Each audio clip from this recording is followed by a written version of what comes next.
So I'm with Jessie Heeman. She is in the finance department at the Sisters of the Road Cafe. I'm here to ask her story about, or get a little bit of information about the Sisters of the Road Cafe. So if you could tell us a little bit about it. Sure. So let's see, maybe I'll start from the beginning. So Sisters of the Road started in 1979. We had two founders, Jenny Nelson and Sandy Gooch, and they were social workers at the time, and they were really involved in this neighborhood. And back in 1979, this neighborhood had a lot more violent crime happening, and it just wasn't a very safe place. And they were trying to figure out like what resources were already in the neighborhood and what did people need. And they ended up doing things like going to some of the local feeds where you maybe, on a typical day you might have to sit through an hour-long sermon that was only Christian. Right. So it didn't matter what religion you were, but in order to, get breakfast, you needed to go to a Christian sermon. Right. Or maybe, on a cold day, the breakfast might be like freezer burnt strawberry ice cream. Like there just weren't like a ton of options Right. in this neighborhood back in that time.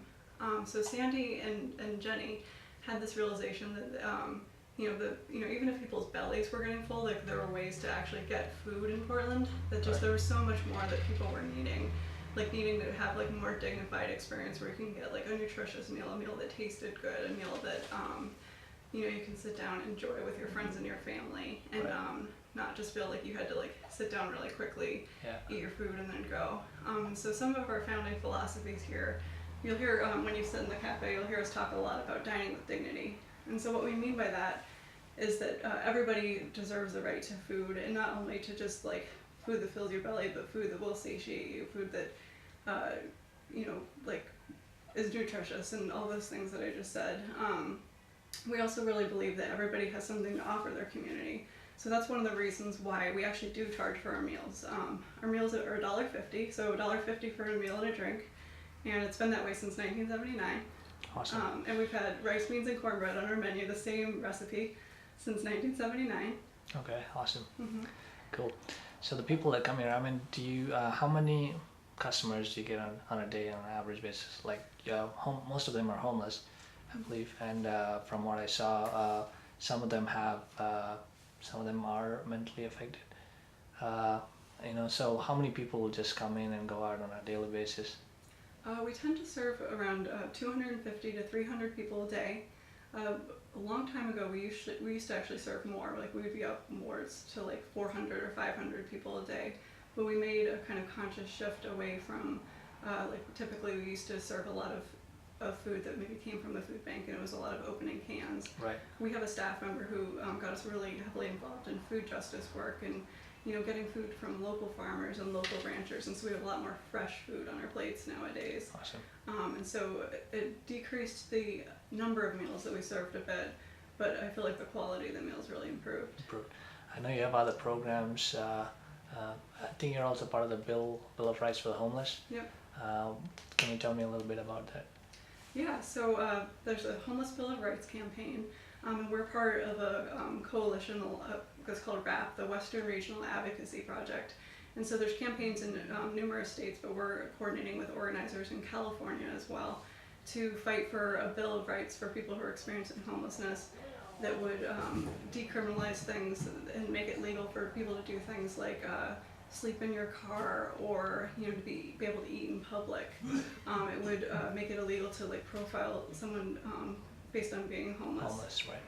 Awesome. What are some of the other programs you have at the Sisters of the Road Cafe? I know cafe is just one part of the what you guys do. What else do you guys do? Yeah, so the other main part of the programming is our food justice work. That's kind of multifaceted. We've got a lot of things going on there that are really exciting. So one of the things we have is a relationship with a bike delivery service called Beeline. So what they do is they pick up produce at Whole Foods that, maybe it's an apple that has a tiny bruise on it, or something that hasn't reached the expiration date but will expire soon. Okay. They pick up that food and bike deliver it to us, and we pay a really cheap price per pound. So that way it eliminates the waste that Whole Foods would have to deal with, but also provides our customers with really high quality like fruits and vegetables for the most part. And then so we have that relationship with Beeline, but we also have relationships with different farmers and ranchers we have a CSA, or community supported agriculture. Right. So basically, in that model, you pay upfront to Right. support the farmer, and then you get like weekly or monthly produce from the farmer throughout the season. Awesome. So one of our donors supports us by, they purchased us a CSA share with a program through Janus Youth called FoodWorks Farm. So that's teenagers who run their own farm, and they grow this beautiful produce that's honestly the most beautiful produce I've seen in Portland yet, and I actually used to work on farms too. Okay. And so then they deliver that to us, so basically it supports them and it supports us at the same time. Awesome. So I also read a little bit about you guys providing a punch card. What is that about? Do the homeless people have to work? I mean, sometimes they get to work here in exchange for the punch card? Yeah, so we have two different types of punch cards. So the first type of punch card that you're talking about is the credit that our barter workers get for their efforts.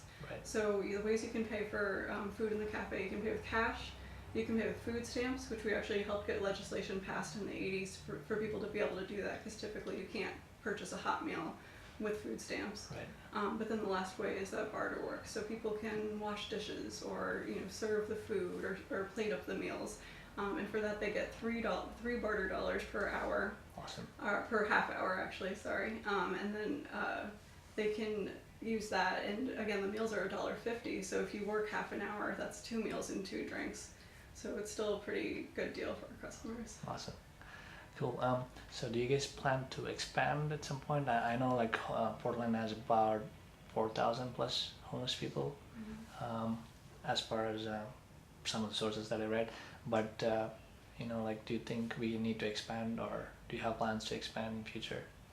I think the way that we would hopefully expand, one is we're always looking to be open more days or serve more people. That's always a big goal of ours. Right. Some of the goals we have are to expand the amount of fresh produce on each plate, things like that. We haven't at this point considered like opening another location. Okay. Beyond the actual like more direct service thing that we do with like operating a cafe that feeds people. Right. One of the big goals of Sisters of the Road, it's in our mission, is to really like reach into like the root causes of homelessness and poverty, and to address some of those root causes, and that's why we have like legislative efforts and stuff in addition to the cafe. And so our founder Jenny Nelson, one of the things that I've always heard that she said, that once homelessness is gone in Portland, we just want to be the best cafe in town. Awesome. Cool. Do you think we can get there? I think so. Yeah. I feel like the political climate, both nationally and in the state, are really changing.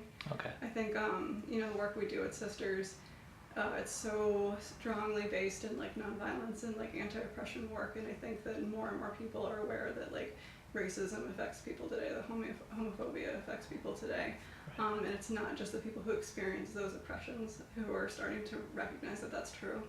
And so I think the more that people see that, I think that we'll be able to have better solutions. Awesome. Some of the problems, you said that we're trying to root out the problem of homelessness. So what are some of the root causes that cause homelessness that you have seen over the years? Yeah, one of the things we talk about a lot here is just systemic oppression. So many of our customers have a wide variety of things going on, but they all pile up on top of one another. So that's where we start to talk about intersectionality. So we might have someone who lost their job, which is already a barrier. That it's a difficult thing for a person to experience. But maybe on top of that, maybe this person is African American and experiences like discrimination when they're applying for work. Maybe on top of that, the person might also be female and experience discrimination for that. Maybe they also have experienced mental illness, and so these things start to like combine together in a way that it's stigmatized from people who don't experience those things, but it becomes a lot of things to overcome. Right. And so Awesome. that's what we see as sort of the root causes. Cool. Well, I really admire the work that you guys do, and I wish you well in future efforts. Great, thank you so much. Thank you.